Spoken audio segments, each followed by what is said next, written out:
आप सभी को मेरा प्रणाम। आइए सुनते हैं मालती जोशी जी की कहानी बुआ जी। इतवार की दोपहर। खाना खाते खिलाते तो 2 बज ही जाते हैं। कमर सीधी करने के लिए जरा लेटी ही थी कि गुड़िया रानी आ पहुंची। मम्मा, आप ये कैसी मुसीबत अपने साथ ले आई हैं? मैं तंग आ गई हूँ। कैसी मुसीबत? अरे वही आपकी बुआ जी। सुपर्णा। मेरी आवाज एकदम तल्ख हो उठी। बड़ों के बारे में इस तरह बात करते हैं? ये नाराज होने वाली बात नहीं है मम्मा। जरा मेरी परेशानी भी तो समझा करो। गुड़िया ने चिरौरी की। जानती है कि जब मम्मी नाराज होती हैं तो नाम लेकर ही बुलाती हैं। ऐसा क्या हुआ है, बताओ तो। मैं अपनी अटैची कब जमाऊं समझ में ही नहीं आता। जब भी अलमारी खोलती हूँ नानी जी चली आती हैं। हर साड़ी उलट पुलट कर देखेंगी, हर सूट के डिजाइन परखेंगी। अरे तो क्या हुआ? दुल्हन के कपड़े देखने का चाव तो सबको होता है। सिर्फ देखकर ही उन्हें संतोष नहीं होता मामा। वे हर एक कपड़े का दाम पूछती हैं और फिर अपनी बहुरानी का गुण गाने बैठ जाती हैं। मेरी हर साड़ी उनकी बहू के पास मौजूद है। तो महंगी साड़ी खरीदने का ठेका क्या हम ही ने ले रखा है? बुआ जी की बहू बैंक में नौकरी करती है, जरूर खरीदती होगी। क्या पता। नानी जी तो ऐसी 2 कौड़ी की साड़ियां पहनकर घूमती हैं। हमारी 11वीं तक उनसे अच्छे कपड़े पहनती है। सुपर्णा, मैंने इस बार खाली कड़कदार आवाज में कहा। बहुत बोलने लगी है आजकल। अपनी गज भर की जबान को जरा लगाम देना सीखो। छोटे बड़े का जरा भी लिहाज नहीं है तुम्हें। ससुराल में हमारा नाम खूब रोशन करोगी। वाह। मेरी बात पूरी भी ना हो पाई थी कि दुपट्टे का कोना मुंह में ठूसकर बिटिया रानी कमरे से बाहर चली गई। उसकी आंखें छलछला आई थी। शादी के ठीक 10 दिन पहले मम्मी से ऐसी करारी डांट खाने की उसने जरा भी कल्पना नहीं की होगी। मुझे मालूम था अब कमरे में जाकर देवी जी रोएंगी। रुला दिया ना उसे। इतनी देर बाद अब सुपर्णा के पिताश्री का बोल फूटा। क्या तुम जरा भी अपने पर काबू नहीं रख सकती? 8-10 दिन बाद वह ससुराल चली जाएगी तो इन्हीं बातों को याद करके रोती रहोगी। ससुराल जा रही है इसीलिए तो डांटना जरूरी है। बोलने से पहले कुछ तो सोचना चाहिए। यहाँ तो मैंने जरा सा डांट भर दिया है। ससुराल में ऐसे मोती बिखेरेगी तो जिंदगी भर को मनमुटाव हो जाएगा। मैं जानता हूँ कि गुड़िया जरा मुंहफट है, पर तुम्हारी बुआ जी भी तो जरा ज्यादा ही इंटरफेयर करती हैं। बच्चों को अच्छा नहीं लगता। पता नहीं तुम इन्हें क्या सोचकर साथ ले आई हो। घर में पहली पहली शादी है, वह भी लड़की की। कोई सलाह देने वाला चाहिए कि नहीं? ना मेरी सास जिंदा है ना अम्मा। जेठानी को फुर्सत नहीं है। फिर क्या करती? इन्हीं को लिवा लाई। ये भी कौन सी फुर्सत में है। बहू की नौकरी की वजह से अनेक गृहस्थी से जूझ रही हैं। एक दिन के लिए भी कहीं जा नहीं सकती। वह तो मेरी परेशानी देखकर मिलिंद को तरस आ गया। बोला कोई बात नहीं जीजी, 10-15 दिन की बात है। मैं अपनी सास को बुला लूंगा। मुझे अगर पता होता कि बच्चों को उनका आना इतना अखर जाएगा तो क्या किसी का एहसान लेती। खैर, ले आई हो तो ठीक है, कोई बात नहीं। गुड़िया ठीक कहती है। अरे तो गुड़िया ने कौन सी बड़ी बात कह दी। 11वीं कौन अपने पैसों से साड़ियां खरीदती है? जितनी भी पहनती है सब मेरी दी हुई है। लाख पुरानी सही पर महंगी तो है, अच्छी तो होगी ही। ना हो तो तुम बुआ जी को भी दे दूंगी भाई। आते ही एकदम से देना तो अच्छा नहीं लगता ना। सोचेंगी अपना बड़प्पन दिखा रही है। वैसे भी बड़ी बूढ़ियों को कपड़ों का होश कहाँ रहता है। उनकी बहू का फर्ज था कि एक बार सास का सामान देख तो लेती। पर आजकल की लड़कियों में इतनी अकल कहाँ होती है। अपने में ही उड़ी उड़ी फिरती है। बड़ी देर तक मेरी बात का कोई जवाब नहीं आया तो देखा श्रीमान जी की नाक फिर बजने लगी है। रविवार की दोपहर किन्हीं बुआ जी के लिए बर्बाद करना उनकी फितरत में नहीं है। वैसे भी बुआ की मानसिकता औरों को समझाना बड़ा मुश्किल है। मैंने उन्हें शुरू से देखा है, इसलिए मैं समझ सकती हूँ। उनका पूरा जीवन ही एक अभाव की कहानी है। ना कभी ढंग का पहना ना खाया। एमकॉम तक मिलिंद के पास ढंग की साइकिल तक नहीं थी। ईश्वर की कृपा से अब समय बदल गया है। मिलिंद की अच्छी नौकरी है, बहू भी नौकरी वाली आ गई है। अब वे अगर डींग हाँकती हैं, अपने ऐश्वर्य का बखान करती हैं तो उसके पीछे भी एक कॉम्प्लेक्स है। वे शायद सामने वाले के मन से अपनी विपन्नता की याद मिटा देना चाहती हैं। उनके इकलौते बेटे को कभी ग्लास भर दूध नसीब नहीं हुआ। अब घर में 1.5 लीटर दूध आता है तो उन्हें लगता है दूध की नदियां बह रही हैं। खुद जिंदगी भर 20-25 रुपए की छींटदार धोती पहनती रही हैं, इसीलिए बहू की साड़ियों में उन्हें राजसी वैभव नजर आता है। वह 300 रुपए की साड़ी रोज पहनने के लिए निकाल लेती है तो उनकी आंखें चौंधिया जाती है। बहू सालगिरह पर 1500 की साड़ी खरीदती है तो वे बौखला जाती हैं। खुद एक फटीचर चप्पल में साल 2 साल गुजार देती हैं, इसीलिए घर में लगी जूतों की कतारें उन्हें चकित करती हैं। 300 रुपए की चप्पल तो कल्पना की पराकाष्ठा है। बच्चों के खिलौनों की कीमत उन्हें अविश्वसनीय लगती है और बेटे की फिजूल खर्ची पर वे मन ही मन कुटती हैं। यहाँ आने के बाद उन्होंने मिलिंद की नई गाड़ी का इतना वर्णन किया कि आखिर सुयश ने पूछ ही लिया, नानी, मामा के पास कौन सी गाड़ी है? अब ये मैं क्या जानूं बेटा, सन्नी सन्नी बोले है। बच्चे तो हंस हंस कर लोटपोट हो गए। बुआ समझी कि वे उनकी अंग्रेजी पर हंस रहे हैं। अच्छा हुआ जो यही समझी, वरना बच्चे बाद में मुझसे कह रहे थे, मम्मा, कल से सुन सुनकर कान पक गए थे। हम तो समझे मारुति 1000 या टाटा सियरा वगैरह होगी, और निकली क्या, सन्नी। अब बेचारे क्या जाने कि नानी के लिए तो यह फटफटिया भी बड़ी चीज है। यूं तो बुआ के बड़बोलेपन ने मुझे भी एक झटका दे ही दिया था। आई थी, उस दिन से सिर धोने की रट लगाई थी। पहली फुर्सत में बाजार जाकर गृह वस्तु भंडार से मैं शिकाकाई मसाले का पॉकेट ले आई। दूसरे दिन वे नहाने जाने लगी तो मैंने एक कटोरी में मसाले का पेस्ट बनाकर थमा दिया। ये क्या है? सिर धोने का मसाला है। वे कुछ देर तक कटोरी को देखती रही, फिर बुरा सा मुंह बनाकर बोली, शैम्पू नहीं है? पल भर तो मैं अवाक रह गई, फिर मुझे भी ताव आ गया। बाथरूम में शेल्फ पर से मैंने 4-5 तरह के सैशेज उनके सामने रख दिए। ये लो शैम्पू, कौन सा यूज करती हो? ये इतने सारे? और क्या बुआ, आजकल तो घर में जितने लोग रहते हैं उतनी तरह के तेल, उतनी तरह के शैम्पू और उतने ही साबुन रखने पड़ते हैं। तुम कौन सा ब्रांड लगाती हो? अरे ब्रांड ब्रांड मैं क्या जानूं, बहू रानी की शीशी रखी रहती है, उसी में से बूंद भर लगा लेती हूँ। मुट्ठी भर तो बाल रह गए हैं, काम चल जाता है।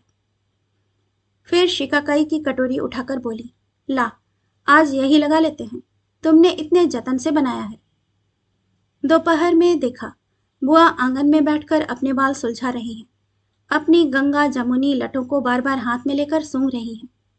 शैम्पू की बात को लेकर दिन भर में थोड़ी तनी हुई थी, अब एकाएक मुझे बुआ पर प्यार आ गया। लाओ बुआ, तुम्हारे बालों में तेल डाल दें। लल्ली, यह सुबह तुमने हमें क्या दिया था, अब तक महक रहा है। शिकाकाई पाउडर था बुआ, उसमें संतरे की चीजें पड़ती हैं, कपूर कसनी, जटामासी और जाने क्या क्या। तुम्हें अच्छा लगा हो तो ले जाना, यहाँ तो वैसे भी पड़ा रहेगा। जरूर ले जाऊंगी।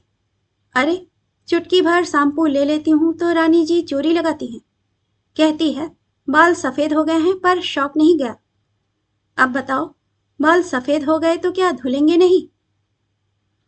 अब ये महकदार पाउडर ले जाओगी तो? अरे तो उसकी धौंस है क्या, कह दूंगी मेरी बेटी ने दी है, मैं तो खूब लगाऊंगी। इसी अधिकार के बल पर तो वे मेरे साथ चली आई थी। गुड़िया की शादी का निमंत्रण देने में बड़े शहर में थी तो वहां भी जाना पड़ा। औपचारिकतावश बुआ से साथ चलने का अनुरोध भी करना पड़ा। तीसरे ही दिन मिलिंद आधम का, माफ करना जीजी, तुम घर पर आई और भेंट ना हो सकी। तुम जरा देर को रुकी भी तो नहीं। रुकती कैसे भैया, बुआ ने तो बताया कि तुम्हें लौटने में 7-7:30 बज जाते हैं। सो तो बजते हैं, वो क्या है कि सारा सौदा सुलूफ लेकर ही घर पहुंचते हैं। एक बार घर पहुंच जाते हैं तो दोबारा निकलने की हिम्मत नहीं पड़ती। घर भी तो कहाँ काले कोसों ले रखा है, सोचा होगा रिश्तेदारों से पिंड छुटेगा। पर भैया, तुम चाहे जंगल में घर बसा लो, जब तक बुआ है हम लोग तो आते रहेंगे। कैसी बात करती हो जीजी, तुम्हारा घर है, तुम्हें तो 100 बार आना है, बल्कि मैं तो नाराज हूं कि तुम एक रात रुकी भी नहीं। समय नहीं था रे, नहीं तो जरूर रुकती। यहाँ तो बस भागम भाग मची हुई है, घर भी जल्दी पहुंचना है, ढेर सारा काम पड़ा है। कब जा रही हो? आज ही जा रही थी, पर बुधवार है ना, भाभी ने जाने नहीं दिया। अब कल सुबह जाऊंगी। तो अम्मा को कल सुबह यहीं छोड़ दूं कि बस स्टैंड ले आऊं? क्षण भर को मुझसे कुछ उत्तर ही नहीं देते बना। फिर तुरंत अपने को संभाल कर मैंने कहा, तो बुआ चल रही है ना? चलो, यह अच्छा रहा। बड़े भैया चुपचाप हमारी बातें सुन रहे थे। बोले, मिलिंद, तुम्हें कोई परेशानी तो नहीं होगी? परेशानी तो बहुत होगी बड़े भैया। घर और बच्चे सभी कुछ तो हम अम्मा के भरोसे छोड़कर जाते हैं। पर क्या करें, वे तो जिद पर आ गई हैं। कल से तो खटपाटी लेकर पड़ गई हैं। कहती हैं नौकर चाकर तक साल में महीना 15 दिन छुट्टी मना लेते हैं, पर मैं तो बंधुआ मजदूर हो गई हूँ। बरसों बाद तो घर से निकलने का मौका आया था, नहीं तो आजकल इतने प्यार से बुलाता ही कौन है। पर ना तो तुम रिश्तेदारी निभाओगे, ना मुझे ही निभाने दोगे। उनकी जिद देखकर फिर हम लोगों ने सोचा कि चलो हो आने दो, जिज्जी की बात रह जाएगी, अम्मा को थोड़ा चेंज हो जाएगा। 10-15 दिन का सवाल है, तो मैं सुषमा की माँ को बुला लूंगा। मिलिंद जब चला गया तो बड़े भैया हंसकर बोले, लगता है तुम बड़ा साग्रह निमंत्रण देकर आई हो। साग्रह क्या भैया, कहना तो पड़ता ही है ना कि अब माँ की जगह तुम ही हो। साथ चलोगी तो सहारा हो जाएगा। चलो अच्छा है। भाभी बोली, तुम्हें सहारा हो ना हो, बुआ जी को तो आराम हो जाएगा। बेचारी इस उम्र में इस कदर पिस रही हैं। बुआ से सुबह तक भी सब्र नहीं हुआ। सामान लेकर रात में ही बड़े भैया के यहाँ आ गई। सामान क्या, बस एक कैनवास का बैग था। उसमें वे ही गिनी चुनी साड़ियां थीं जिन्हें गुड़िया ने 2 कौड़ी का करार दे दिया था। बुआ को मैं सलाह मशविरे के लिए तो लाई थी, पर आजकल की शादियों में बड़ी बूढ़ियों की जरूरत कहाँ रहती है। अब तो सब पैसों का खेल है। रस्में गौन हो गई हैं, दिखावा ही प्रमुख हो गया है। गुड़िया की शादी भी इसका अपवाद नहीं थी। बुआ के लिए तो यह सब कुछ परी कथाओं जैसा ही हो रहा था। यहाँ की हर चीज उनके अचरज की सीमा पार कर गई थी। हर बार बहू के गहने कपड़ों का बखान करने वाली उनकी जबान अब थक गई थी। यहाँ से जाने के बाद शायद गुड़िया के गहनों कपड़ों की प्रशस्ति गाएंगी।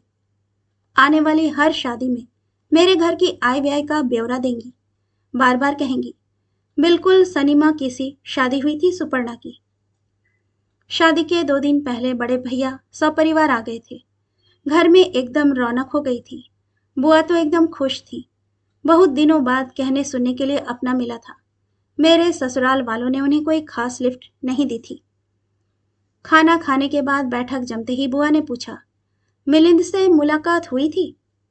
हाँ, कल ही तो दोनों आए थे। छुटकी के माथे पर पट्टी बंधी हुई थी, भाभी ने बताया। क्यों, क्या हो गया? पलंग पर से गिर पड़ी थी। चलो, यह भी अच्छा ही हुआ। हम सब हैरान। बुआ ये क्या कह रही हो? लड़की को चोट आई है और तुम कहती हो अच्छा ही हुआ? अरे अच्छा यह हुआ कि उसकी अम्मा के हाथ से गिरी है। मेरे हाथ से गिरती तो तूफान मच जाता। वैसे गिरी तो वह कुसमा के हाथ से है। कुसमा कौन? आजकल बच्चों को देखने के लिए एक 7-8 साल की लड़की रख ली है। बच्ची को सुलाते सुलाते वह खुद ही सो गई और बिटिया लुढ़क गई। कैसा कलजुग है देखो।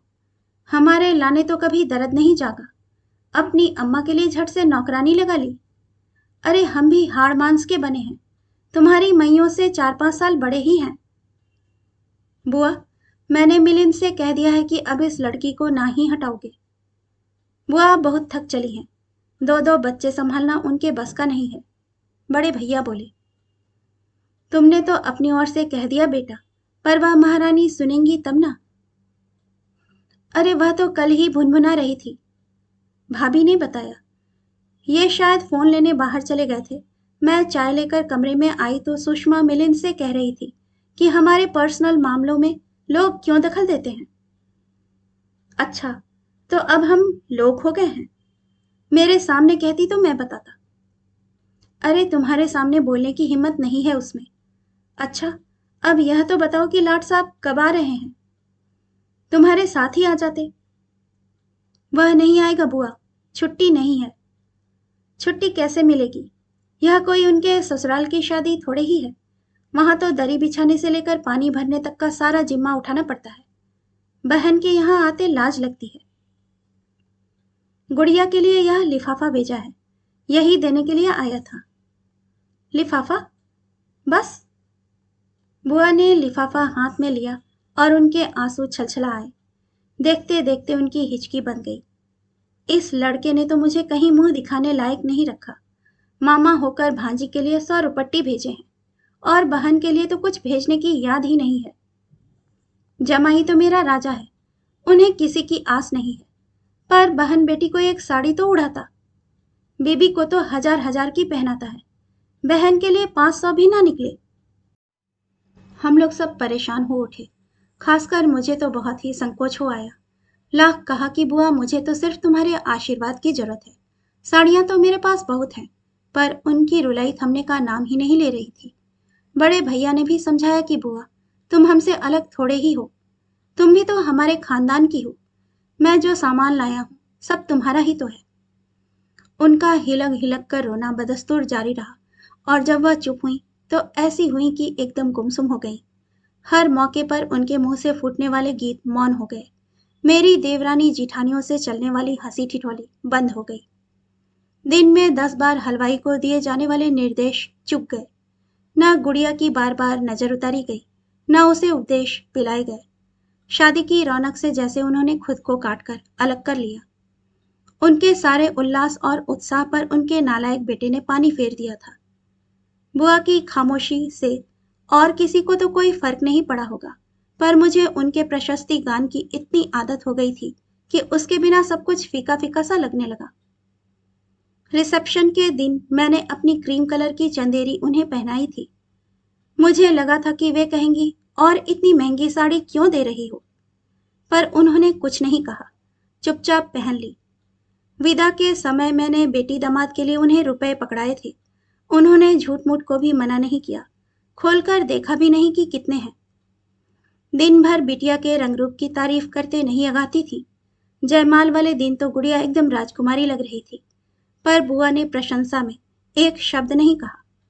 मैंने अपनी बेटी के लिए इतना सुदर्शन दूल्हा ढूंढा था, पर बुआ ने मुझे बधाई नहीं दी, ना बारात की सजधज की तारीफ की, ना हॉल की सजावट को सराहा। झूठ क्यों बोलूं, बुआ की यह उदासीनता मुझे बहुत बुरी लगी। इसलिए जब उन्होंने बड़े भैया के साथ जाने का प्रोग्राम बना लिया तो मैंने रोकने की कोशिश नहीं की। जब उनका मन ही यहाँ से उचट गया था तो रोकने की कोई तुक नहीं थी। उनकी अटैची लेकिन मैंने बड़े प्रेम से जमाई थी। अटैची तो खैर मेरी ही थी, उसमें मैंने अपनी कई नई पुरानी साड़ियां रख दी थी। इसके अलावा स्वेटर्स, शॉल, स्लीपर, मौजे भी रख दिए थे। एड़ियों पर रगड़ने वाली क्रीम, हाथ पैरों में लगाने के लिए वैसलीन, घुटनों की मालिश का तेल, सब याद करके रख दिए थे। शिकाकाई पाउडर तो था ही। बुआ अपने साथ जो कैनवास का बैग लाई थी उसमें मैंने मिठाई रख दी। इसके अलावा सूखे फलाहारी व्यंजन जैसे साबूदाने के पापड़, आलू के चिप्स आदि भी रख दिए थे। ये क्यों दे रही हो लल्ली, यहाँ रहने दो, ये कोई खराब थोड़े ही होंगे। बुआ, यहाँ यूं ही पड़े पड़े सड़ते रहेंगे, तुम्हारे तो व्रत उपवास चलते रहते हैं, काम आ जाएंगे। और इनके लिए घी कहाँ से आएगा? मैं अवाक होकर उनका मुंह देखने लगी। बुआ ने वे सारी पोटलियां परे सरकाते हुए कहा, रहने दो लली, तुमने अभी हमारी बहुरानी का राजपाट देखा नहीं है। फ्रिज तक में ताला पड़ा रहता है। कभी कभी तो एक ग्लास ठंडे पानी तक को तरस जाती हूँ। मेरा मन एकदम ममता से भर आया। बुआ, तुम यहीं रह जाओ। अरे नहीं बिटिया, बेटी के घर कोई हमेशा रह पाता है। जिंदा रही तो तेरे बेटे की शादी में जरूर आऊंगी। जिंदा क्यों ना रहोगी, अब कोई ज्यादा दिन थोड़े ही है, बस 2-3 साल समझो। लल्ली, अब तो 2-3 साल भी बहुत भारी लगे हैं। खैर, मरना जीना तो भगवान जी के हाथ में है, पर जब तक जीऊंगी तुझे असीसती रहूंगी। ये 15-20 दिन मेरे खूब सुख से बीते। मन भर के खाया, मन भर के सोई, हाथ पैरों में थोड़ी जान आ गई। तुम्हें अब आराम करना चाहिए बुआ। आराम भी बिटिया ऊपर से लिखा कर लाना होता है, तब मिलता है। हमारे भाग में तो नरक उलीचना लिखा है। शादी के बाद सास की 2-2 जच की निपटानी पड़ी थी। अपने बच्चों का तो खैर करना ही था, अब बच्चों के बच्चों को भुगत रहे हैं। हमें तो लगता है कि मरने के बाद भी हमारी मुक्ति नहीं होगी। वहां हम जमराज के नाती पोतन के पोतड़े पीसते रहेंगे। चलते समय बुआ खूब रोई। मुझे भी रुलाई आ गई। 2 दिन पहले गुड़िया को विदा किया था। उस दिन भी मैं खूब रोई थी, पर इस रोने में और उसमें फर्क था। वियोग के उन कातर क्षणों में भी मन खुशी से डबडब हो रहा था। आंखों के सामने बेटी के सुखद भविष्य की संकल्पना थी, पर बुआ को तो मैं वहीं वापस भेज रही थी जो उनके लिए नरक था। काश मैं उन्हें हमेशा अपने पास रख पाती। कहानी सुनने के लिए आपका धन्यवाद। श्रोतागण, आपसे विनम्र अनुरोध है कि कृपया कहानी पसंद आए तो इसे लाइक और सब्सक्राइब जरूर कीजिएगा। धन्यवाद।